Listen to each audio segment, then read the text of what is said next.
Hai, selamat datang di Sabar Talks, tempat di mana kisah hidup jadi pelajaran berharga. Kalau kamu suka cerita yang menyentuh hati, klik subscribe sekarang juga ya.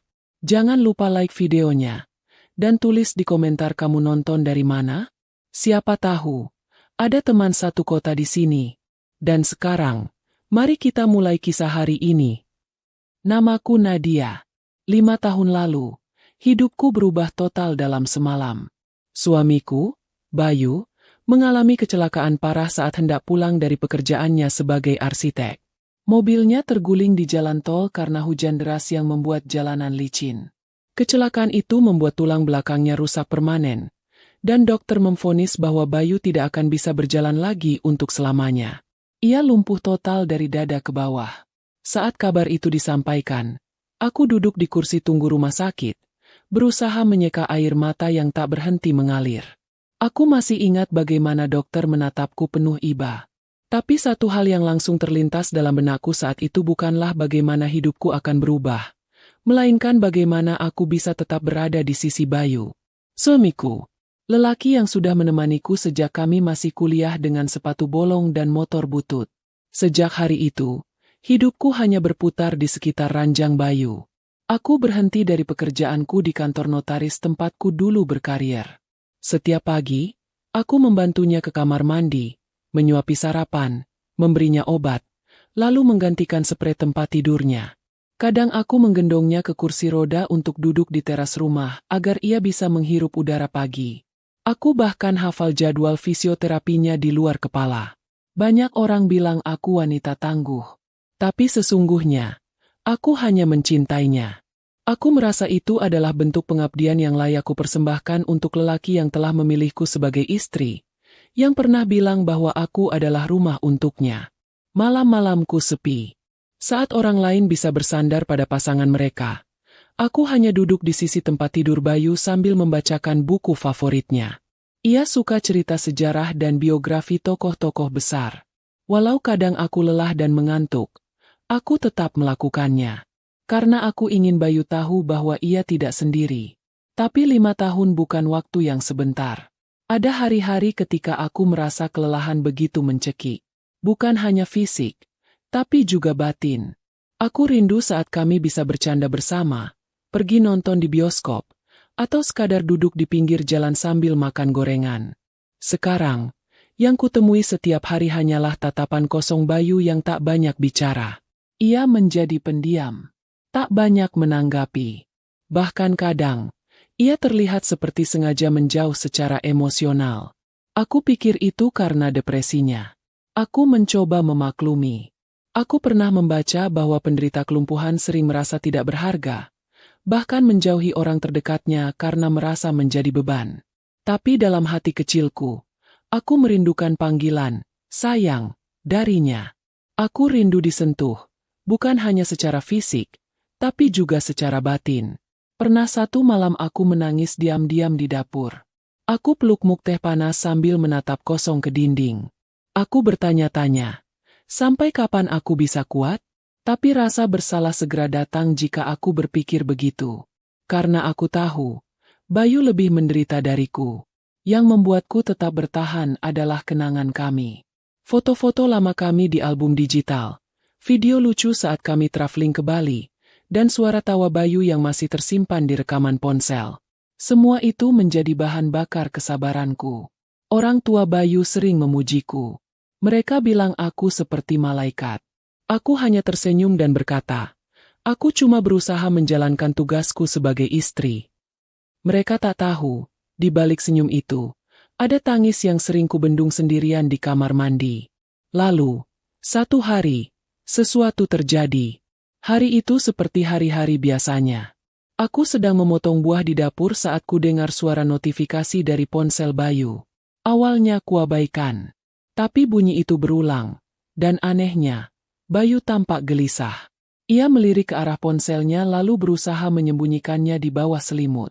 Gerakannya memang terbatas, tapi cukup jelas terlihat. Aku mendekat dan bertanya pelan. Mau kubukakan pesan, Mas? Bayu hanya menggeleng cepat. Wajahnya terlihat tegang. Padahal selama ini, Ia jarang sekali peduli dengan ponsel. Bahkan sebagian besar waktu, aku yang membantunya mengecek pesan masuk, termasuk dari teman-temannya. Rasa penasaran menyusup pelan dalam pikiranku. Ada apa? Siapa yang mengirim pesan? Dan mengapa Bayu terlihat seperti anak kecil yang menyembunyikan sesuatu dari ibunya? Aku berusaha menenangkan hatiku. Jangan suzon, Nat, Jen. Tapi rasa penasaran seperti racun. Semakin kutahan, semakin kuat ia menyebar. Hari itu aku tak bisa tidur. Aku menatap langit-langit kamar sambil memikirkan ponsel itu. Dan untuk pertama kalinya dalam 5 tahun, aku merasa ada jarak antara aku dan Bayu. Jarak yang entah dari mana datangnya, tapi cukup membuat hatiku bergetar. Dan aku tidak tahu bahwa itu baru permulaan dari semua yang akan terungkap. Malam itu, saat Bayu sudah terlelap dan lampu kamar telah kupadamkan, aku masih duduk di pojok ruangan. Mataku menatap ponselnya yang tergeletak di atas meja samping ranjang. Cahaya layar masih menyala samar, menyoroti namaku yang terpantul di cermin lemari. Rasa penasaran itu tak bisa lagi kuabaikan. Aku bukan tipe wanita yang suka mengorek privasi pasangan, tapi kali ini, ada sesuatu yang tak bisa dijelaskan oleh logika. Sesuatu yang terasa tidak wajar. Tanganku bergerak pelan, menahan napas saat meraih ponsel itu. Jantungku berdetak lebih cepat dari biasanya. Aku tahu PIN-nya. Sudah 5 tahun aku membantunya membuka ponsel saat ada telepon masuk atau mengatur pengingat obat. Jadi ketika layar terbuka, hatiku seperti hendak meledak. Ku klik ikon pesan. Deretan nama muncul. Sebagian besar adalah percakapan yang memang aku tahu. Keluarga, rekan kerja lama, dokter rehabilitasi. Tapi ada satu nama yang belum pernah kulihat sebelumnya. Rani. Mataku membelalak. Namanya saja sudah asing, tapi isi pesannya seperti pisau yang perlahan mengiris. Sayang, kamu tidur? Aku kangen. Tadi aku mimpikan kamu. Kita duduk bareng di taman. Kamu megang tanganku. Kamu jangan lupa video call besok ya. Aku mau lihat wajah kamu sebelum tidur. Tanganku gemetar. Rasanya seperti disambar petir di ruang yang sunyi. Bayu. Memanggil wanita lain dengan sebutan yang sama seperti saat dulu ia memanggilku. Bukan hanya itu. Mereka menjadwalkan video call? Bukankah dia lumpuh? Bukankah dia hampir tak pernah menyentuh ponselnya sendiri? Keningku mengernyit. Aku periksa galeri. Di sana, deretan tangkapan layar video call, pesan suara, dan foto-foto wajah perempuan cantik dengan senyum manja. Bahkan ada video berdurasi 2 menit, menampilkan Rani sedang menyanyi sambil memegang boneka kecil dan berkata, "Ini buat kamu, Mas. Semoga cepat sembuh ya." Mas, dia memanggil suamiku dengan sebutan yang hanya pantas kupakai. Aku ingin marah, ingin melempar ponsel itu ke lantai dan membangunkan Bayu lalu berteriak, bertanya, memaksa. Tapi tubuhku tak mampu bergerak. Hanya air mata yang jatuh, satu persatu, tanpa bisa kucegah. Kututup ponsel itu. Kuletakkan kembali di tempat semula. Lalu aku beranjak pelan, masuk ke kamar mandi. Di sana, aku kunci pintu dan merosot ke lantai. Kakiku terasa lemas. Tubuhku menggigil. Apa artinya semua ini? Siapa perempuan itu?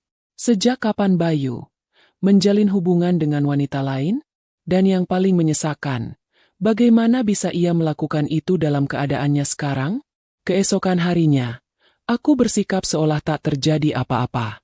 Aku masih menyuapinya bubur, masih mengatur kursi rodanya ke teras, masih memijit bahunya seperti biasa. Tapi di dalam hatiku, segalanya telah berubah.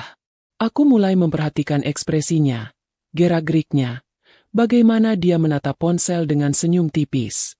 Senyum yang sudah lama tak pernah ia tunjukkan padaku. Beberapa hari kemudian, aku mencari tahu lebih jauh. Kutelusuri semua percakapan mereka. Dari sanalah aku tahu bahwa hubungan mereka sudah berjalan lebih dari 3 tahun. Ya, 3 tahun. Artinya, Bayu memulainya 2 tahun setelah lumpuh. Saat aku sudah 2 tahun penuh mengorbankan hidupku demi merawatnya. Rani bukan hanya seseorang yang menyukai Bayu dari kejauhan. Mereka saling mengirim hadiah. Bahkan, ada rekaman digital pernikahan mereka. Sebuah video berdurasi 7 menit, menampilkan seorang penghulu di layar, dan Bayu yang dengan suara lantang mengucap ijab kabul. Rani memakai hijab putih dan menangis terharu. Dalam video itu, Bayu tersenyum. Senyum yang tak pernah kulihat sejak ia jatuh sakit. Hatiku terasa remuk. Bukan hanya karena Bayu mengkhianatiku, tapi karena ia masih mampu tersenyum seperti itu. Untuk orang lain. Hari-hari setelahnya, aku hidup seperti hantu. Bergerak tanpa jiwa. Aku menjaga Bayu bukan lagi karena cinta, tapi karena terikat oleh janji. Tapi di balik itu semua, aku menyusun kekuatan. Aku tidak akan menghadapi ini dengan tangis atau teriakan. Aku butuh waktu. Aku butuh rencana. Aku ingin tahu semuanya. Sebelum aku membuat keputusan, aku menyewa detektif kecil-kecilan. Teman lamaku, Reno, yang bekerja sebagai jurnalis, membantuku mencari latar belakang Rani. Dari laporan yang ia berikan, Rani adalah seorang wanita berusia 28 tahun, bekerja sebagai penata rias lepas di Bandung. Mereka pernah bertemu saat Bayu masih aktif sebagai arsitek dan mengerjakan proyek villa di Lembang. Rani adalah salah satu kru makeup untuk pemotretan interior saat itu. Reno bahkan menemukan bahwa mereka sempat berkomunikasi lagi setelah Bayu mengalami kecelakaan, melalui media sosial. Dan yang lebih mengejutkan, Reno menemukan bahwa Rani tahu kalau Bayu sudah menikah. Tanganku mengepal. Jadi, ini bukan sekadar perselingkuhan biasa. Ini pengkhianatan yang dilakukan dengan penuh kesadaran. Bukan hanya oleh Bayu, tapi juga oleh Rani. Mereka tahu aku ada. Mereka tahu aku masih di sisi Bayu. Tapi mereka tetap membangun dunia kecil mereka sendiri. Seolah aku hanyalah bayangan yang tak punya hak untuk marah. Hari itu, saat aku menyuapi Bayu makan siang, ia terlihat ceria. Mulutnya sedikit tersenyum saat memakan sup ayam yang kubuat. Aku menatap wajahnya lekat-lekat, mencari jejak lelaki yang dulu kucintai, yang dulu berkata bahwa aku adalah satu-satunya cahaya dalam hidupnya. Enak ya supnya? Tanyaku pelan. Bayu mengangguk kecil. Aku membalas dengan senyum tipis. Senang ya? Bisa bikin orang yang kamu cintai bahagia. Bayu memandangku sekilas. Tak menjawab. Tangannya mengepal di pangkuan. Aku bersandar sejenak, memandangi langit di luar jendela. Mas, aku mau tanya satu hal, kataku, kali ini dengan nada lembut namun tegas.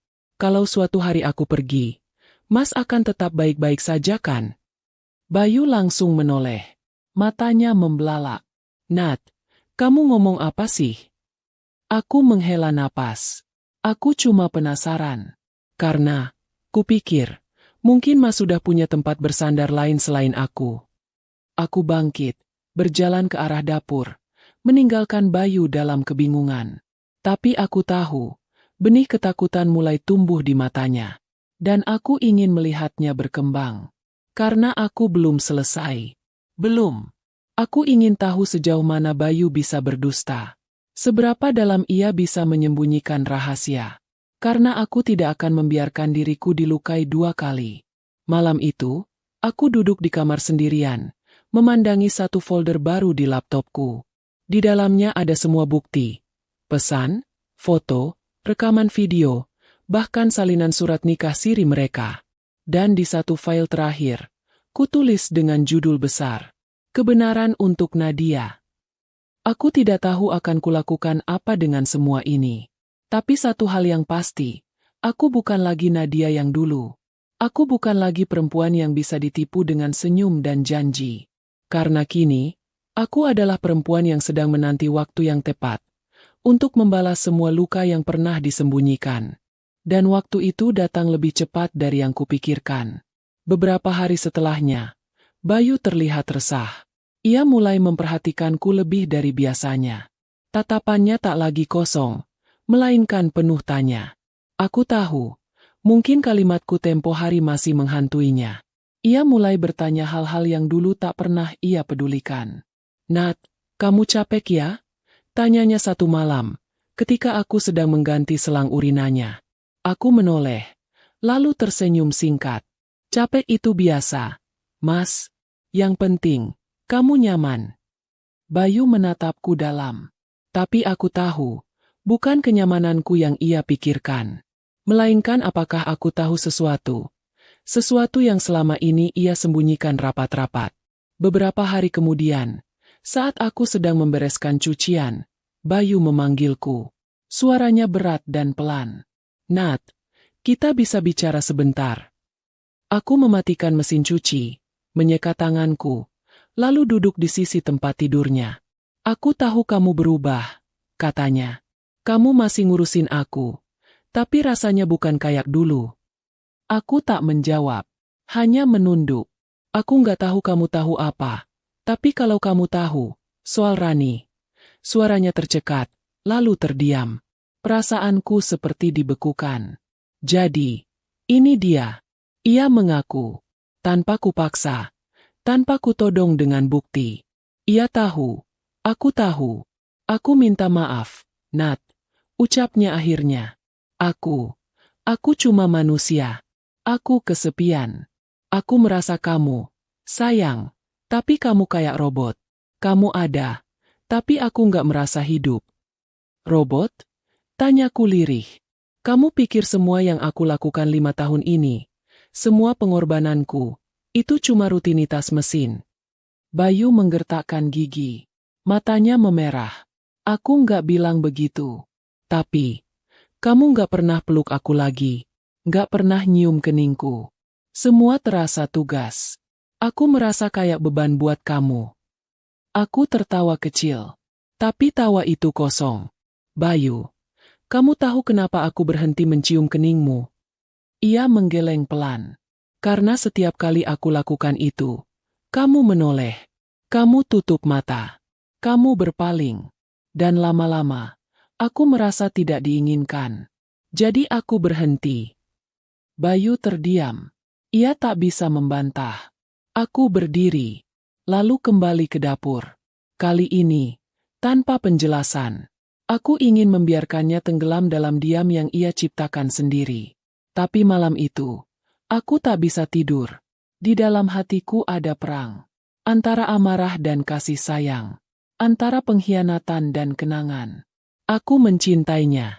Atau setidaknya, aku pernah mencintainya dengan sangat dalam. Tapi kini aku tak yakin. Cinta itu terasa berkarat. Tergerus oleh luka yang dibiarkan tumbuh tanpa perawatan. Keesokan harinya, aku menelepon Reno. Aku ingin tahu satu hal terakhir. Temukan alamat Rani. Aku ingin bertemu dengannya. Reno sempat terdiam di ujung telepon. Kamu yakin? Aku harus lihat wajahnya. Aku harus dengar sendiri dari mulutnya. 3 hari kemudian, aku berdiri di depan sebuah rumah kecil di pinggiran kota Bandung. Rumahnya sederhana. Ada tanaman rambat di pagar dan suara ayam dari belakang rumah. Aku mengetuk pintu 3 kali. Rani yang membukanya. Aku langsung tahu itu dia. Wajahnya persis seperti di foto dan video. Cantik. Lebih muda beberapa tahun dariku. Mata besarnya sedikit memerah saat melihatku. Kamu, Nadia? Tanyanya pelan. Aku mengangguk. Kami duduk di ruang tamunya. Tanganku masih dingin. Tapi wajahku tenang. Aku tidak datang untuk bertengkar. Aku datang untuk menutup babak yang selama ini menyiksaku. Aku nggak datang buat marah, kataku pelan. Aku cuma mau tahu, kenapa? Rani menggigit bibirnya. Ia menunduk. Aku tahu Bayu sudah menikah. Tapi dia bilang, kamu sudah tidak peduli lagi. Dia bilang kalian cuma hidup serumah. Tapi tanpa cinta. Dan aku, bodohnya percaya.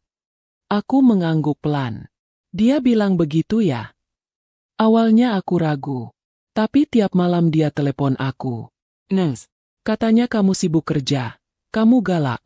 Kamu kayak nggak sayang lagi. Aku tersenyum miris. Aku berhenti kerja demi dia. Aku mengurus semua kebutuhannya dari A sampai Z. Tapi dia bilang aku sibuk kerja? Galak? Tidak sayang. Rani tertunduk.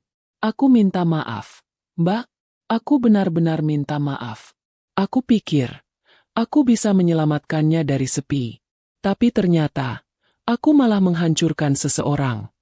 Kami terdiam beberapa saat. Dia cinta kamu, Mbak. Katanya lagi. Itu yang selalu dia bilang. Katanya dia cuma butuh pelarian. Butuh tempat buat merasa dihargai sebagai lelaki. Aku memejamkan mata. Dalam hatiku, ada suara yang ingin berteriak. Tapi aku tahan. Apa kalian pernah ketemu langsung? Rani menggeleng. Enggak pernah. Semua cuma lewat video call. Karena dia malu sama kondisinya. Tapi, kita sah. Dia nikahi aku lewat wali online. Ada saksi. Aku nggak tahu itu ilegal atau enggak. Tapi buatku, aku sah jadi istrinya. Aku bangkit, menyentuh bahunya pelan. Kamu tidak sepenuhnya salah. Tapi sekarang, aku ingin kamu menjauh. Biar aku yang selesaikan semuanya. Antara aku dan suamiku. Rani mengangguk. Matanya berkaca-kaca. Saat aku keluar dari rumah itu, angin sore berhembus lembut. Langit mendung. Tapi entah kenapa, aku merasa lebih ringan. Sesampainya di rumah, Bayu menatapku. Ia tahu aku pergi. Ia tahu tujuanku. Tapi ia tak berkata apa-apa. Aku meletakkan surat di atas meja samping tempat tidurnya. Ini hasil pemeriksaan, kataku. Bayu mengambil amplop itu. Tangannya gemetar. Aku tahu semuanya, Bayu. Tapi aku belum pergi. Karena aku ingin kamu tahu apa rasanya ditinggalkan oleh orang yang kamu anggap tidak akan pernah pergi. Bayu menunduk. Air matanya jatuh. Maafkan aku, Nat. Aku menggeleng pelan. Aku bisa memaafkan. Tapi aku tidak bisa lupa. Lalu aku masuk kamar. Mengunci pintu. Dan untuk pertama kalinya dalam 5 tahun, aku tidur tanpa beban di dadaku. Tapi ini belum selesai. Aku tahu itu. Karena luka yang dibiarkan tumbuh, tak bisa sembuh hanya dengan air mata dan permintaan maaf. Dan itulah yang terjadi. Meski Bayu menangis setiap malam, memanggil namaku, memohon diberi kesempatan kedua, aku tidak bisa lagi merasakan hangat yang dulu pernah ada. Setiap kata maaf yang ia ucapkan hanya terdengar seperti gema di dinding kamar yang dingin. Kosong. Terlambat. Aku tetap merawatnya. Tapi kali ini, tanpa pelukan.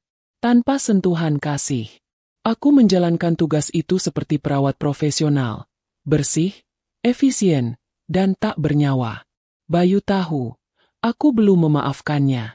Ia tahu, aku sudah tak lagi mencintainya dengan cara yang sama. Hingga suatu hari, hal yang tak pernah kuduga terjadi. Rani datang ke rumah. Ia berdiri di depan pintu dengan mata bengkak, tubuh gemetar, dan amplop putih di tangannya. Aku sempat ingin menutup pintu begitu saja, tapi sesuatu dalam wajahnya menahanku. Aku tahu ini salah, katanya cepat. Tapi aku baru dapat ini pagi tadi. Ia menyerahkan amplop itu. Dengan ragu, aku mengambilnya dan membuka isinya. Sebuah surat panggilan. Rani menggigit bibirnya. Bayu mengajukan gugatan perceraian ke pengadilan agama. Tapi yang ia gugat aku. Aku memandangi surat itu dengan wajah datar. Dia bilang ingin menyelesaikan semuanya.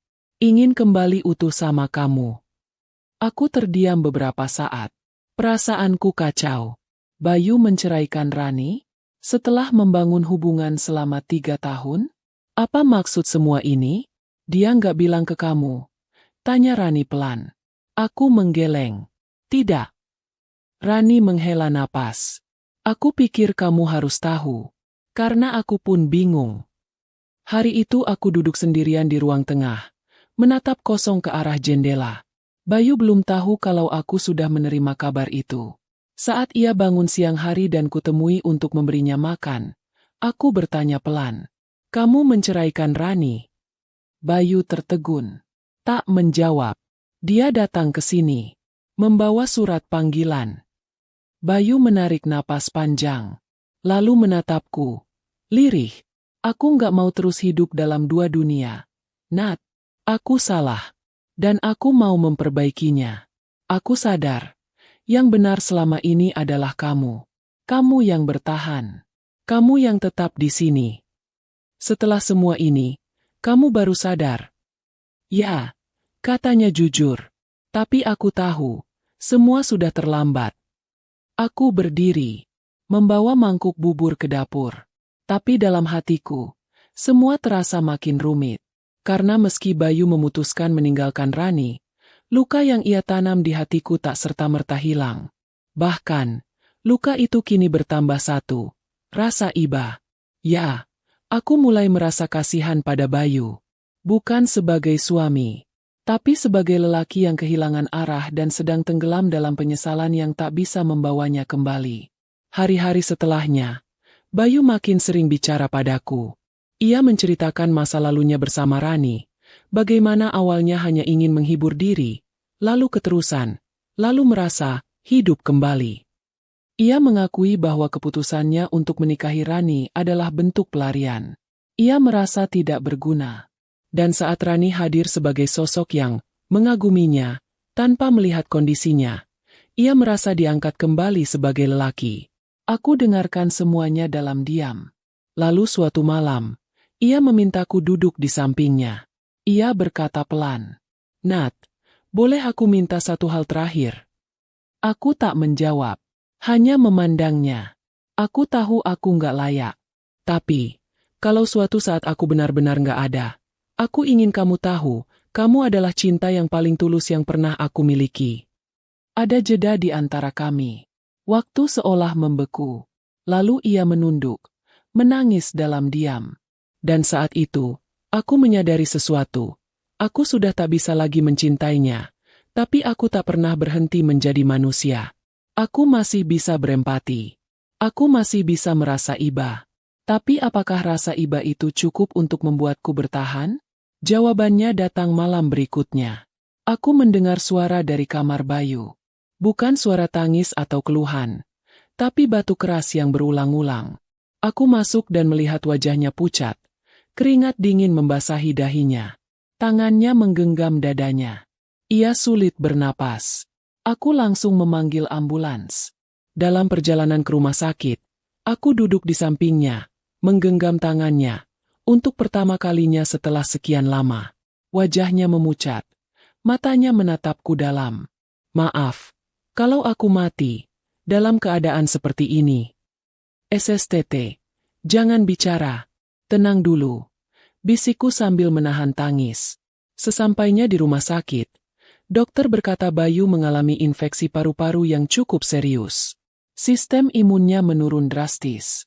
Ia harus dirawat intensif. Hari-hari di rumah sakit membuatku memikirkan banyak hal. Aku duduk di bangku koridor yang dingin, memandangi langit malam yang tak berbintang.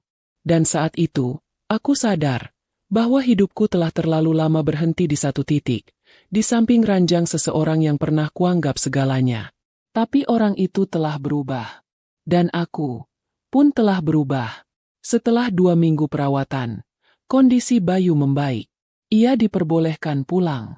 Tapi dokter memperingatkan bahwa sistem imunnya rapuh. Ia butuh lingkungan yang bersih, tenang, dan tanpa tekanan. Malam itu, aku menyiapkan kamar Bayu. Kutata ulang sprei. Kubersihkan seluruh ruangan. Lalu, aku duduk di depannya. "Aku akan pindah." Bayu terdiam. "Kemana?" "Aku akan tinggal di rumah ibu sebentar. Aku butuh waktu." Ia tak berkata apa-apa, tapi matanya berkaca-kaca. "Aku akan tetap bantu sediakan perawat. Kamu nggak akan sendiri. Tapi aku nggak bisa lagi hidup seperti ini. Apa kamu nggak bisa coba? Satu kali lagi?" Aku menggeleng. Bukan soal bisa atau enggak, tapi soal luka yang nggak bisa disembuhkan. Kamu harus belajar hidup dengan itu. Seperti aku juga belajar melepaskan semuanya. Bayu menunduk lama, lalu berkata, "Terima kasih sudah menyelamatkan nyawaku. Walau aku nggak pantas diselamatkan." Aku berdiri, kupeluk bahunya sebentar. Dan untuk pertama kalinya, aku menangis bukan karena dia melukaiku, tapi karena aku akhirnya berani membebaskan diriku sendiri. Hari ketika aku meninggalkan rumah itu, langit sedang mendung. Angin berhembus pelan, seolah tahu bahwa langkah kakiku kali ini bukan hanya perpindahan tempat, tapi juga perpindahan nasib. Aku melangkah keluar dari gerbang rumah yang telah menjadi saksi bisu semua luka dan pengorbanan, membawa satu koper kecil dan satu hati yang tak lagi utuh, tapi cukup kuat untuk berdiri sendiri. Ibu menyambutku dengan pelukan hangat. Tak banyak bertanya. Ia hanya menatap mataku dan tahu bahwa aku sudah melewati badai panjang. Ia menyediakan kamar lamaku, yang masih penuh dengan kenangan remaja. Poster lama, figura foto sekolah, lemari dengan coretan pena di sisi dalam pintunya. Di ruangan itu, aku duduk sendiri malam-malam, membuka kembali lembar hidup yang sempat kututup karena pernikahan. Aku menyalakan laptop, membuka akun lamaku, membaca surel yang sudah bertahun-tahun tak tersentuh. Beberapa tawaran kerja lama masih tersimpan. Beberapa dari kolega yang kini entah di mana. Tapi melihat semua itu membuatku sadar. Aku pernah punya hidup sebelum Bayu. Dan aku bisa memilikinya lagi. 1 minggu setelah aku pindah, perawat datang ke rumah Bayu. Seorang wanita parubaya bernama Bu Yani. Sabar dan telaten. Ia tinggal di kamar tamu, mengurus segala kebutuhan Bayu dengan profesional. Aku tetap menanggung semua biayanya. Karena meski aku pergi, rasa tanggung jawabku belum sepenuhnya padam. Bayu sempat menelepon. Suaranya pelan, lelah, seperti tak punya semangat hidup. "Nat, aku rindu kamu." Aku diam, lalu menjawab, "Yang kamu rindukan bukan aku, Bayu, tapi seseorang yang tetap bertahan meski kamu hancurkan berkali-kali." Telepon itu pun ditutup tanpa kata pamit. Dan sejak itu, aku tak pernah lagi menerima panggilan darinya. Hari-hari berikutnya, aku mulai bangkit. Aku mengikuti kelas daring hukum perdata, bidang yang dulu kutinggalkan. Aku mulai menulis blog pribadi, bukan untuk curhat, tapi untuk menuangkan perasaanku agar tidak membusuk di dalam. Blog itu lambat laun menarik perhatian. Banyak perempuan mengirim pesan, berkata bahwa kisahku menguatkan mereka. Aku menangis membaca pesan-pesan itu. Aku tidak sendiri. Dan lebih penting lagi, aku tidak lagi merasa salah karena memilih pergi. Suatu sore, saat aku sedang duduk di taman kecil dekat rumah ibu, aku melihat sosok pria yang sudah lama tak kulihat. No. Ia datang membawa 2 gelas kopi. Menyapaku dengan senyum khasnya yang dulu selalu membuatku nyaman. "Masih kuat berdiri?" tanyanya sambil duduk di sampingku. Aku tertawa kecil. "Luar biasa kuat." Kami bicara panjang. Tentang masa lalu, tentang blogku, tentang Rani, yang menurut kabar terakhir sudah pindah kota dan memulai hidup baru.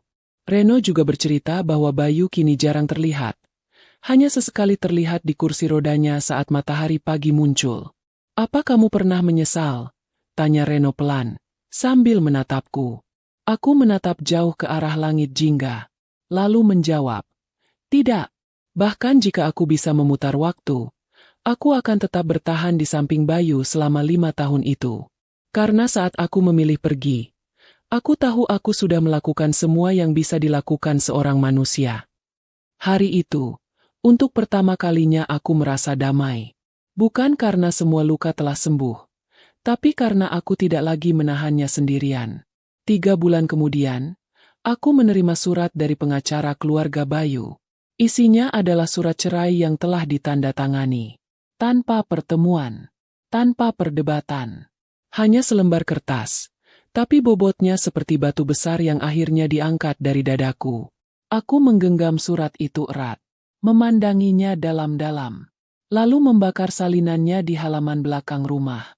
Bukan karena dendam, tapi sebagai simbol bahwa kisah itu telah selesai. Beberapa minggu setelahnya, aku menerima pesan pendek dari nomor tak dikenal. Hanya 1 kalimat. "Terima kasih karena pernah mencintaiku, bahkan ketika aku tak layak dicintai." Aku tahu itu dari Bayu, tapi aku tak membalas. Karena di titik itu, aku sudah selesai. Aku kembali ke hidupku. Kembali menjadi Nadia, bukan istri seseorang, bukan perawat penuh luka, tapi perempuan yang selamat dari badai yang nyaris memusnahkannya. Dan di setiap malam sebelum tidur, Saat aku menutup mata dan mengingat semua yang telah terjadi, aku tidak lagi menangis. Aku hanya menarik napas panjang, lalu tersenyum. Karena aku tahu, aku sudah memilih akhirku sendiri.